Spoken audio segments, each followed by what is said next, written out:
উনি আমার দুলা ভাই এবং উনি আমার শ্বশুর। একটু বোঝার চেষ্টা করুন তো, এই বক্তব্যে কে যে কার কি হয় তা বুঝতে পারেন কিনা। ওনার দ্বিতীয় স্ত্রীর মেয়ে আমার স্ত্রী, সেই হিসাবে উনি আমার শ্বশুর হয়। আচ্ছা আচ্ছা।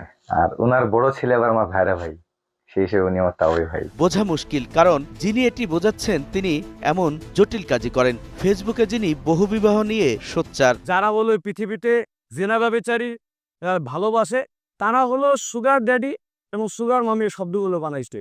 দেখেন, সুগার ড্যাডি বলতে কি বোঝায়? অল্প বয়সের নারীকে বেশি বয়সের পুরুষকে বিবাহ করা। এটা তো আমার নবীজির সুন্নাত ছিল। আমার বাবাকে বলে আমার সামনে যে ছোট ছোট মেয়েদের সাথে প্রথম বাসর করা কত মজা, আপনাকে যদি দিই তাহলে আপনি বুঝবেন। তিনি একদিকে অসহায় নারীদের সংসার গড়ে দিতে চালান প্রচারণা, অন্যদিকে স্ত্রীদের উপর চালান অত্যাচার। 3 দিন বাইরে একটা ঘরে আটকা রাখছিল, পরে জান ফেরত নেওয়ার উপলক্ষে টাকা পয়সার দাবি করছিল, এর জানটা ভিক্ষি দাও। তোমরা ডিভোর্সদেরকে ঘর দিচ্ছ, আবার তোমরাই তাদের ঘর ভাঙতেছো। আর এগুলো নিয়ে কথা বলতে গেলেই মারধর করে, গালাগালি করে, আমার সৎ বাবাও মারে। তালাক দেন যখন তখন, ঘরে আনেন কম বয়সী মেয়েদের। সর্বশেষ এনেছেন 13 বছরের একজনকে। দাঁড়ায় খুদ্া পড়ছি, প্রস্তাব দিয়েছি, বিয়ে হয়েছে, আমি গেলাম শেষ আলহামদুলিল্লাহ।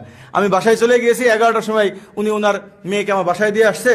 বাসর হয়েছে সকালবেলা, আমি ঘন্টা করেছি সারাদিন। ভাই, বিয়েটা এরকমই সহজ। ধর্মের নামে নারীদের নিয়ে ভোগ বাণিজ্যে জড়িত কথিত এই আলেম নিয়ে আমাদের আজকের অনুসন্ধান। সমাজে আপনার স্বামীর ব্যাপারে হয়তো আপনার মনে হচ্ছে যে স্বামী শুধু আমার, কিন্তু আসলে আপনার এই স্বামী আপনার না। অনুসন্ধানে গতি মেলে তামান্না নামের এক নারীর ফেসবুকের একটি পোস্টের মাধ্যমে, যেখানে তিনি নিজেকে মুফতি মামুনুর রশিদ কাশিমের স্ত্রী দাবি করেন এবং নির্যাতনের অভিযোগ তোলেন। ইসলাম বলে কাউকে পছন্দ হতেই পারে, তুমি বিবাহ করো। ফেসবুকে মামুনের প্রচারণা তার সম্পর্কে জানতে আরো আগ্রহী করে তোলে। তার কিছু অংশ তুলে ধরতে চাই। যেহেতু একাধিক নারী নিয়ে থাকা অভ্যস্ত জাতি, তাহলে সেই জাতিকে একাধিক নারী হালাল ভাবে থাকার অভ্যাস করি। তো অনেক বেশি এক্সাইটেড যে আমি শ্বশুরের চাচাতো মামার শ্বশুর বাড়িতে যাচ্ছি।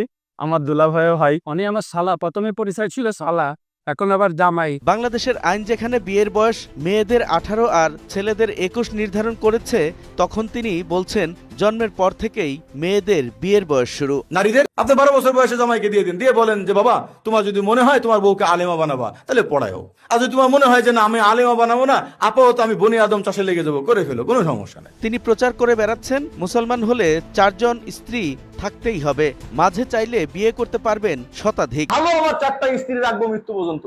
এই ভালো নারী পাইতে যায় যদি 100টা চেঞ্জ করা লাগে, আমি 100টা চেঞ্জ করে আমার বাপকে বলি। বহু বিয়ে নিয়ে তার প্রচারণার মাত্রা এতই বেশি যে নিয়মিত তার ভিডিও ফলো করলে যে কেউ 4 জন স্ত্রী না থাকাকে পাপ মনে করে বসবেন। আপনি 4 জন স্ত্রী নেন, কে কি বললো না বললো টাইম নাই। আপনি 4 ক্ষেত থেকে সন্তান নেবেন, আপনি কাল কিয়ামতের ময়দানে নবীর সামনে থাকবেন। তার প্রতিষ্ঠিত আইডিয়াল ম্যারেজ